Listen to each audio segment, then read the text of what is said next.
What's up, witches? Here's a look at some bonus behind-the-scenes footage from this week's episode of the BetterWitch podcast. All right. Yay! That's the end of our episode. Thank you so much. People are going to love this. Wow, you are a good conversationalist. This podcast. You make it easy. Really good. This podcast is going to be really good. Do you feel like excited. it's right up your alley? Like, this is my alley. Do you feel like this is your thing? Like, I can talk with people. Yeah, I do. I was actually thinking that because I have 3 back-to-back today. So I had one right before, one right after Whoa. this, and then the same tomorrow. And then I have to edit all of these episodes myself, and I've already done like 5. So I have a lot to do. Whoa! Yeah, there's a lot How that many goes into episodes it. are you starting off with? Like, is it a season by season kind of thing? We're starting with 1 season, and it's going to be between 10 to 13 episodes, probably closer to 13. And I have to get them ready in like the next 2 weeks. Well, Wow. that's my own deadline. I work better when I have like a complete project and then I can put it out. I don't like to be working on things as it's happening, but inevitably I'll probably have to be doing that a little bit. I probably won't have all 13 episodes all tidied up, but the idea is to almost be ready by the time we launch in a couple weeks. So That is incredible. yeah, That is incredible. it's a lot, but Wow. And you know, Allie, I was thinking as you were speaking that all that Christian stuff that they put in us when we were little, it helped us because we got a lot of discipline, right? Oh, yeah. We have a lot of, we're pretty sturdy people from Yeah. that solid core foundation they put in us. So I'm glad I got that. And now how can I build on it? I don't want to tear that down and throw it away because there's some good stuff in there. I just have to get rid of the guilt, the judgment, the shame, all of those kinds of things that just don't work.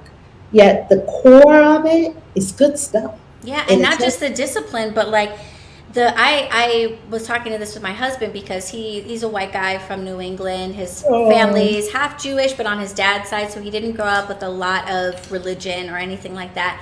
And I feel for him because he grew up with this idea of like, be a good person, but not with the idea of the existence of God. And I am so grateful because I never had to get over that hurdle.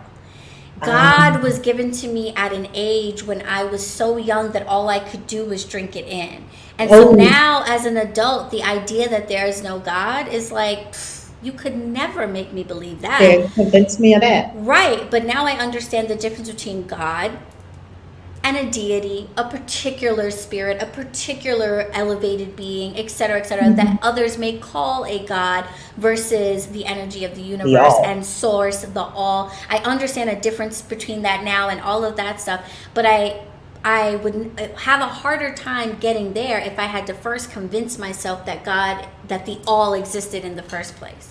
So I may have been given it with a different name, but at the end of the day, I was given an understanding that I'm not alone in this universe and that there is a power beyond myself that I can tap into to make my life better. And that I can take as an example in terms of how to lead my life in a way that is less stressful, that is healthier, that is happier, and that brings something of a blessing to others. All of that was given to me with the Jesus package. And I took the extra stuff off and was like, oh yes, on the inside was this great thing. And I'm so grateful that I didn't grow up, as frustrating as it was, I am grateful that I grew up in the church and grew up with that, because I never have to struggle with trying to find God anywhere. She has always been with me, and I've just always known that as a truth for so long that nothing can unravel that. And now the question is, how does that express in my life? It just happens to not express in a Christian lifestyle. Yeah, exactly. Plus the witchy magical life, I just wouldn't go back to living anything other than a magical life. Yeah. I wouldn't go back to being a muggle again, before the magic awakened and before I really knew what was going on. One other little thing that I'm going to add to that might help some Christians with the, maybe you can share it with some other Christians as they're going. Yeah. In the book of Genesis, when God created the planets, the purpose of the planets was to mark our seasons and rituals. It says rituals, and it says it in the Bible, in Genesis. And you can read it in several different Bible versions. Like if you go to Bible Gateway, it says the purpose of the constellations, the planets, all of this is to mark seasons and our rituals, our sacred celebrations. It says in the Bible. So that's why we know to honor the full moon, the new moon. That's why we know to honor the winter solstice, the changing of the seasons, the equinox.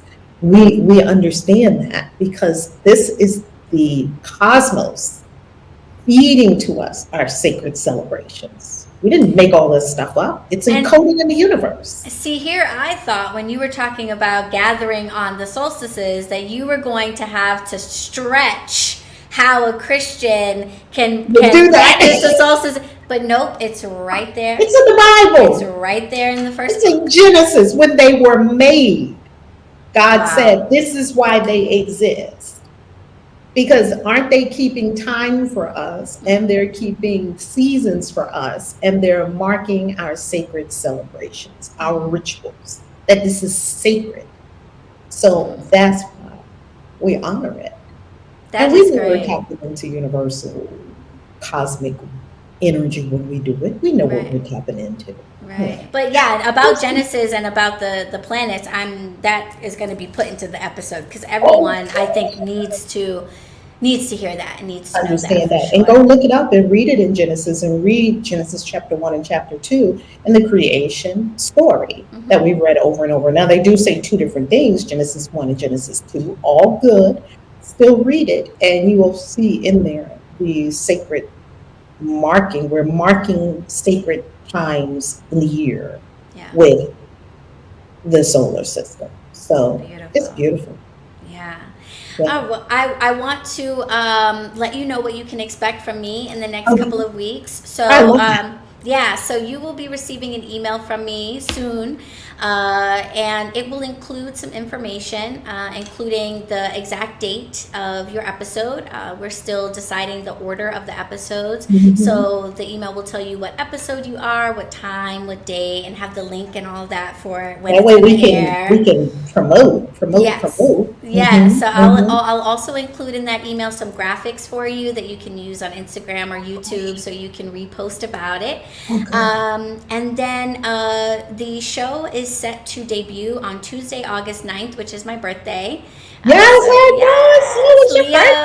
Yes, so we're going to do the first episode, which we don't know which is going to be yet, but we're going to do the first episode as a watch party style on YouTube. So basically what that means is the episode will play, but there will be a chat box similar to a live stream. So people will actually be able to chat about the episode as it's happening, and I'll be in the comments, and you'll have the link to tune in. So if you'd like to be in the comments chatting with folks, you can do that.